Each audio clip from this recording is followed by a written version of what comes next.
This morning's culinary story is one of my favorite folk tales. It's been told and retold in many different cultures, hence all the different pictures we saw before used in the telling.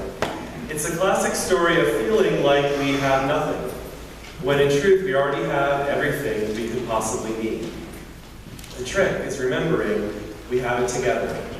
We don't have it alone. Sometimes in life we want to make soup, and we don't have all the ingredients. Playing well with others can bring out the best in what we can accomplish in a community. You might have the onions, and I might just have that plate of pressed tofu.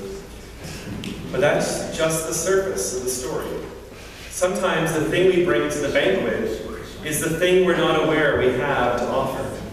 The traveling stranger comes into town, asks for nourishment from the community, and the community says at first, "Sorry, we don't have that here." They say that at a time when they clearly do have things to share. I don't think folks are being greedy or miserly in the story. I think they just don't realize what they have. And we have a lot together.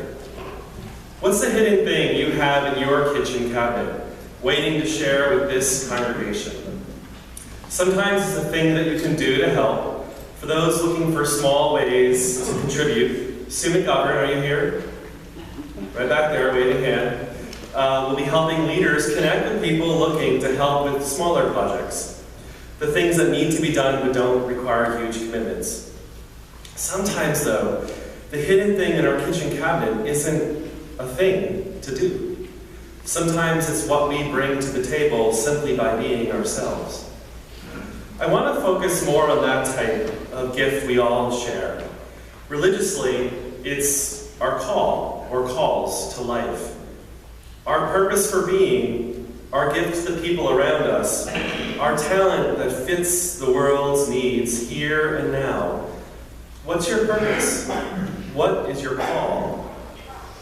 I was reading an article the other day that was written with the intention of helping 20-somethings figure out what the key things they should do before they turn 30, as if 30 was the end, right? How many people have made it past 30? That's clearly not the end, and a few people who are not admitting it. The article had some bits of wisdom and some bits of trite as well. One point that stuck out was more about life purpose. Basically, what stirs your heart? And if you're not doing it, why aren't you doing it? The second half of the question is probably impossible to answer for any of us but ourselves.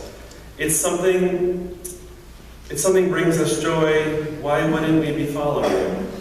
And yet we often don't.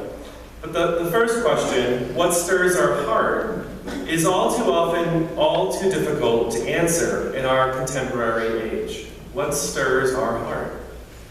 Folk under 45 were raised by Sesame Street, a true gift to society in so many ways, and yet it trained us to be engaged with something 30 seconds at a time. With Muppets. Folk over 50 were raised with role models who tended to take one job at an early age and follow that career for most of their lives. Stability is a wonderful thing, but it sets a pattern that encourages us not to roll the dice from time to time or follow our bliss. These are generalities for sure, and the people in between, in their late 40s, may reflect either spectrum depending on 1,000 different factors. But in both cases, the emphasis tends away from reflecting on our sustained purpose, the next best thing, or the eternal commitment, to distract us from what our call might be, if we let them. How do you know what your call is? For the bigger picture and how you live in the world outside of here, I'd suggest to find where your heart meets the world's needs. That's the classic advice, right? But how does that connect with the everyday or how you engage with this community? Ask yourself what you were thinking when you first came here, whether that was 30 years ago or this morning. What were you looking for? What felt like it was missing in your life? What were you hoping to engage with? seeking to learn or experience? And has it changed over time? Are you still working with that thing today? Did you ever find it? Did you let yourself find it? 1,000 questions and no clear answer, but there can be clear answers in between.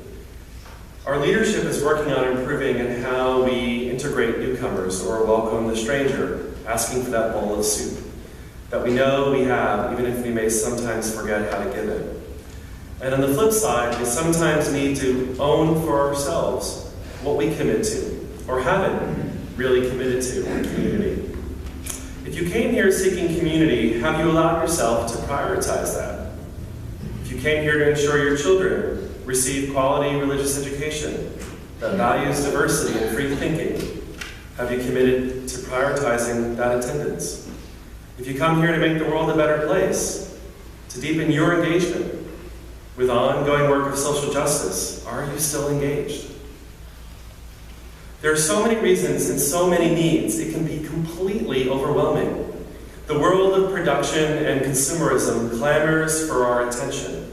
The world of obligations and responsibilities fill our calendars. And the world of beauty, equity, and compassion wait quietly behind all those noises. It's always there calling us. We can't do it all, but we can be intentional about what hunger we choose to nourish. And in community, we can encounter so much more than alone. We can feed more hunger here when we know where the empty places are and the people around us and inside us. We must be open to new ways, mindful of where we feel the holes in our lives, knowing that at the core of life is a beauty that is always present, always ready to be seen. We commissioned our teachers this morning for the ministry they offer this community. It's one type of call that many of us hear, either within these walls or for our professional teachers who are out in the public world teaching our kids. Each of these teachers will commit to learning along with our children in this community twice a month for the whole year. This will help raise our children and youth with progressive values, with compassion, a love for equity, and a yearning for justice in our world. They will strive to show our children that we are indeed a fellowship of open minds, helping hands, loving hearts. But each of us carries this burden in a way as well at times. Our anthem sang that. Every word we share within earshot, coffee hour in the pews, how we engage with one another, how we prioritize our lives, and how we live out our values. We can raise our children to love mercy, but if we act in contrast to those values outside the classroom or outside the congregation, we teach a confusing message. Sometimes our call in life comes from within, and sometimes our community calls us to live as better people, whose core is not grounded in the false idols of anxiety or fear or petty frustrations. We too often worship those three small gods, and the beauty of the world is again lost to us for a time when we do. Prioritize your values and live so boldly that you nurture what stirs your heart and defines your character. Our call is not always about ourselves or even about our community here. A nation can also be called to live its values. As a people, we can ground our actions and our values with consistency, not expediency. For expediency is the pathway to just discarding our morals. As a democratic nation ostensibly committed to world fellowship, I believe implicitly that we should strive relentlessly for peace. This congregation also dedicated itself as a peace site, building a permanent marker right outside the front door as you see every time you walk by.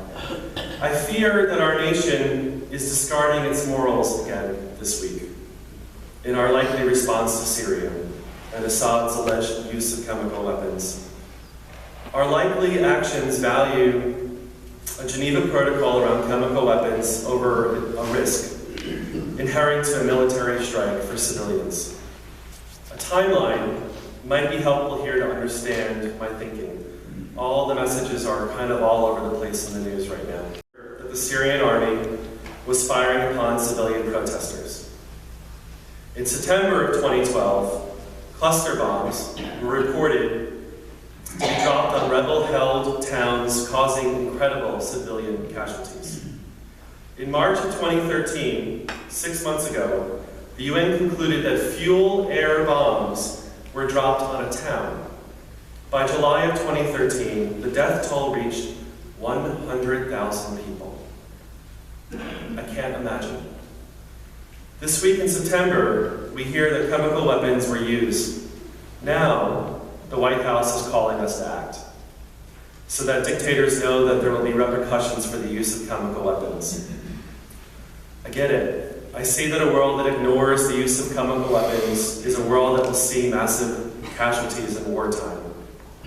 That if we ignore this, the chance of chemical weapons getting in the hands of terrorists is a real threat.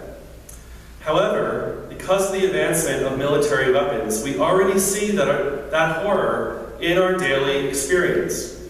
100,000 dead in Syria already without chemical weapons. In our current recent wars in the Middle East, we saw over another 100,000 civilian casualties. That is the nature of modern warfare. Death is not reserved for the soldier, but the children and families, the old, the young, the unlucky.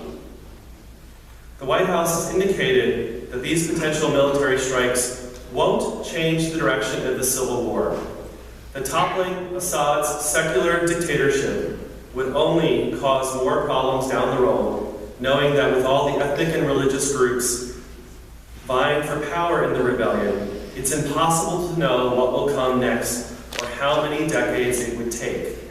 This is just to send a message. This is just to send a message that chemical warfare is a horror, not to fix anything. I maintain that warfare is already that horrible now.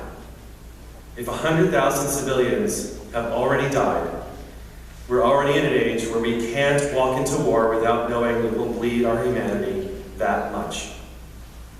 I don't see how violence that expressly has no intent to stop violence, topple a regime, or bring people to safety does anything more than beget further violence. We would not be committing to any of those goals. That's not what's being asked.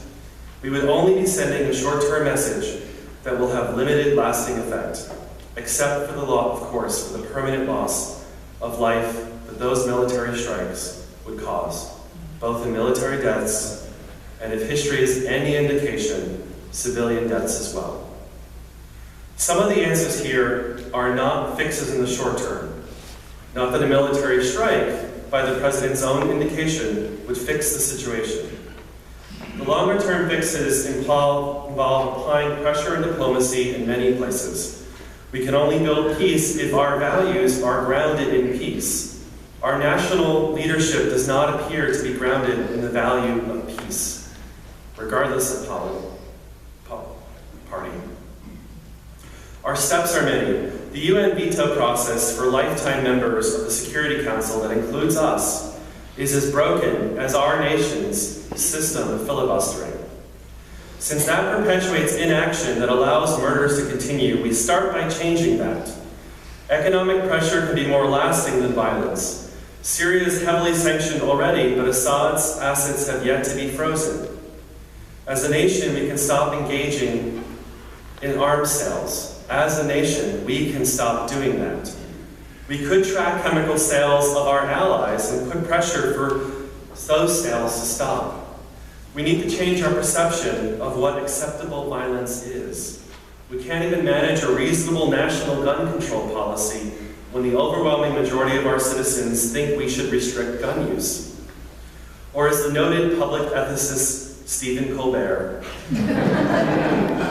pithily says, the United States has no choice but to attack Syria because the dictator Assad is killing his own people with chemical weapons. Before he was just killing them with bullets. But if America cared about shooting people, we would be invading Chicago. I fear we have allowed ourselves to be so desensitized that we've lost perspective, we've lost our grounding. We're not hearing our call as a community, as a member of a world community. Problems of global crisis require broader solutions other than the end of a missile. They also require us to root our changes in our convictions and to be honest with ourselves what our convictions actually are. We could begin funding less military and more development, or as the Reverend Dr. Martin Luther King Jr. once said, a nation that year after year continues to spend more money on military defense than in programs of social uplift is approaching spiritual death. We could change our tax code that encourages the accumulation of wealth for the very few. In 2007, 1% of our U.S. population controlled 30% of our U.S. wealth. These are individuals that earn over $950,000 per year. In 2013, CNBC reported that the top 1% of the global population controls 40% of the global wealth. Extreme poverty encourages strife. If you have nothing to lose, you have nothing to lose. It is possible to draw these lines. Everything does connect. It is never only one thing. And lastly, we could prioritize peace-based education practices globally now, so generational shift happens over the decades.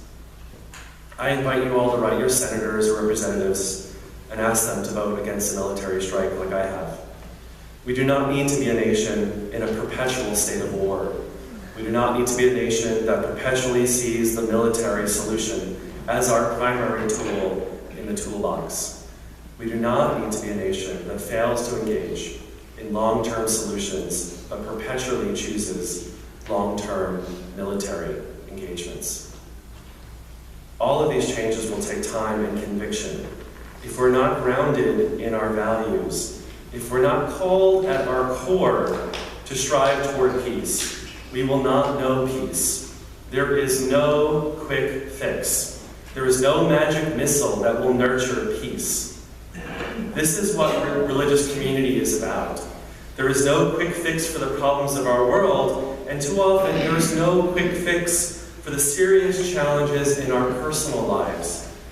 When we err on the side of expediency, some movement may happen in the direction we hope, but often the underlying problems will remain.